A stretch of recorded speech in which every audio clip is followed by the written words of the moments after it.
Assalamualaikum warahmatullahi wabarakatuh. Kembali lagi bersama saya di mata kuliah Teknik Analisa Laporan Keuangan. Sebelumnya perkenalkan, nama saya Miftahul Rahmah. Dalam video ini kita akan membahas mengenai dua pokok materi. Yang pertama itu rasio activity yang dikenal dengan istilah activity ratio, dan yang kedua itu rasio profitabilitas. Langsung saja pada pembahasan pertama, yaitu rasio activity atau yang dikenal dengan istilah activity ratio. Pertama, apa pengertian rasio aktivitas? Nah, rasio ini merupakan rasio yang digunakan untuk mengukur efektivitas perusahaan dalam menggunakan aktiva yang dimilikinya. Atau dapat pula dikatakan rasio ini digunakan untuk mengukur tingkat efisiensi atau efektivitas pemanfaatan sumber daya perusahaan. Lanjut, yang kedua, manfaat rasio aktivitas. Nah, di sini disebutkan bahwa ada 4 manfaat dari rasio aktivitas. Yang pertama, manfaat dalam bidang piutang, khususnya dalam hal berapa lama piutang mampu ditagih dalam satu periode dan jumlah rata-rata penagihan piutang yang dikenal dengan istilah days of receivable. Manfaat yang kedua yaitu dalam bidang persediaan, khususnya dalam mengetahui hari rata-rata persediaan tersimpan dalam gudang. Yang ketiga, dalam bidang modal kerja dan penjualan, khususnya dalam hal mengetahui berapa kali dana yang ditanamkan dalam modal kerja berputar dalam satu periode dan berapa penjualan yang dapat dicapai oleh setiap modal kerja yang digunakan. Dan untuk manfaat yang terakhir yaitu dalam bidang aktiva dan penjualan, khususnya agar bagaimana perusahaan dapat mengetahui berapa kali dana yang ditanamkan dalam aktiva tetap berputar dalam satu periode, dan penggunaan semua aktiva perusahaan jika dibandingkan dengan penjualan dalam satu periode tertentu. Lanjut, yang ketiga ada jenis-jenis rasio aktivitas. Nah, di sini disebutkan ada beberapa jenis-jenis dari rasio aktivitas. Jenis yang pertama yaitu perputaran piutang, merupakan rasio yang digunakan untuk mengukur berapa lama penagihan piutang selama satu periode atau berapa kali dana yang ditanam dalam piutang ini berputar dalam satu periode. Adapun rumus untuk menghitung perputaran piutang yaitu penjualan kredit dibagi dengan rata-rata piutang atau penjualan kredit dibagi dengan piutang. Adapun contohnya diketahui penjualan kredit tahun 2005 dan 2006 sebesar 5.950, piutang tahun 2005 550 dan tahun 2006 sebanyak 360. Maka RTO tahun 2005 sebesar 11,81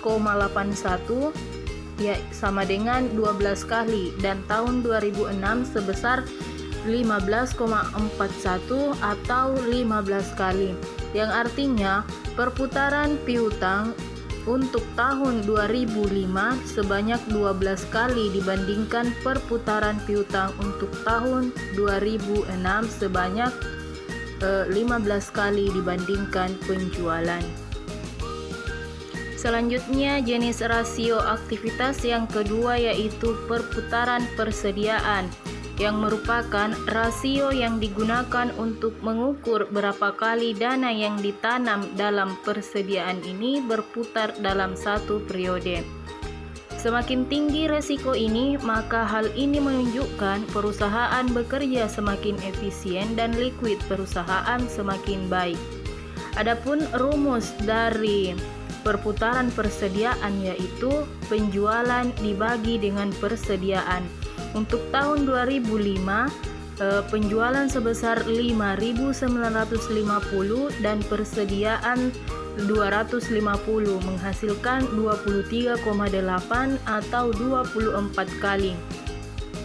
Rasio ini menunjukkan 24 kali persediaan barang dagangan diganti dalam satu periode. Apabila rata-rata industri untuk inventory turnover ini adalah 20 kali, maka berarti lebih baik. Perusahaan tidak menahan persediaan dalam jumlah yang berlebihan atau tidak produktif. Kemudian untuk mengetahui berapa hari rata-rata persediaan tersimpan dalam gudang, dapat dicari dengan cara membagikan jumlah hari dalam satu tahun dibagi dengan perputaran persediaan, yaitu rata-rata persediaan tersimpan dalam gudang sama dengan 360 hari dibagi dengan 24 kali menghasilkan 15 hari. Kemudian untuk jenis rasio aktivitas yang ketiga yaitu perputaran modal kerja, merupakan salah satu rasio yang mengukur atau menilai keefektifan modal kerja perusahaan selama periode tertentu. Artinya, seberapa banyak modal kerja berputar dalam satu periode. Adapun rumus untuk mencari perputaran modal kerja yaitu penjualan bersih dibagi dengan modal kerja rata-rata. Nah, diketahui untuk 2005 perputaran modal kerja 5.950 dibagi 1.640 sama dengan 3,62 atau 3,7 kali. Nah, perputaran modal kerja tahun 2005 sebanyak 3,7 kali, artinya setiap Rp1 modal kerja dapat menghasilkan Rp3,7 penjualan. Selanjutnya untuk jenis rasio aktivitas yang keempat yaitu fixed asset turnover, yang merupakan rasio yang digunakan untuk mengukur berapa kali dana yang ditanamkan dalam aktiva tetap berputar dalam satu periode. Dengan kata lain, rasio ini untuk mengukur apakah perusahaan sudah menggunakan kapasitas aktiva tetap sepenuhnya atau belum. Adapun rumus untuk mengetahui hal tersebut yaitu penjualan dibagi total aktiva tetap. Nah, untuk 2005 FATO sebesar 5.950 dibagi 2.400 menghasilkan 2,479 atau 2,5 kali. Perputaran aktiva tetap tahun 2005 sebanyak 2,5 kali, artinya setiap Rp1 aktiva tetap dapat menghasilkan Rp2,5 penjualan. Nah, untuk tahun 2006 FATO sebesar 5.550 dibagi 2.550 sama dengan 2,178 atau 2,2 kali. Perputaran aktiva tetap tahun 2006 sebanyak 2,2 kali, artinya setiap Rp1 aktiva tetap dapat menghasilkan Rp2,2 penjualan. Nah, untuk jenis rasio aktivitas yang terakhir ada yang dinamakan total asset turnover, yang merupakan rasio yang digunakan untuk mengukur perputaran semua aktiva yang dimiliki perusahaan dan mengukur berapa jumlah penjualan yang diperoleh dari setiap rupiah aktiva. Adapun rumus untuk mencari total asset turnover yaitu penjualan dibagi total aktiva. Pada tahun 2005, total aset turnover sebanyak 5.950 dibagi 4.200 sama dengan 1,416 atau 1,42 kali. Perputaran total aktiva tahun 2005 sebanyak 1,42 kali, artinya setiap Rp1 aktiva dapat menghasilkan Rp1,42 penjualan. Nah, untuk 2006 total aset turnover sebanyak 5.550 dibagi 4.000 sama dengan 1,387 atau 1,4 kali.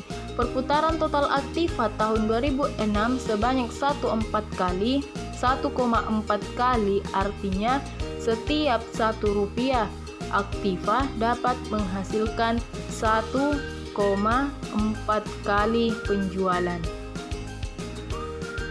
Selanjutnya untuk materi yang kedua yaitu rasio profitabilitas. Nah, langsung saja kita masuk di analisis profitabilitas, di mana menurut Kazmir manfaat yang diperoleh dengan menerapkan rasio profitabilitas ada 3, yaitu 1. Mengetahui besarnya tingkat laba yang diperoleh perusahaan dalam satu periode. 2. Mengetahui posisi laba perusahaan tahun sebelumnya dengan tahun sekarang. Dan yang ketiga, mengetahui perkembangan laba dari waktu ke waktu. Nah, untuk menurut Fahmi, rasio ini mengukur efektivitas manajemen keseluruhan yang ditujukan oleh besar kecilnya tingkat keuntungan yang diperoleh dalam hubungannya dengan penjualan maupun investasi.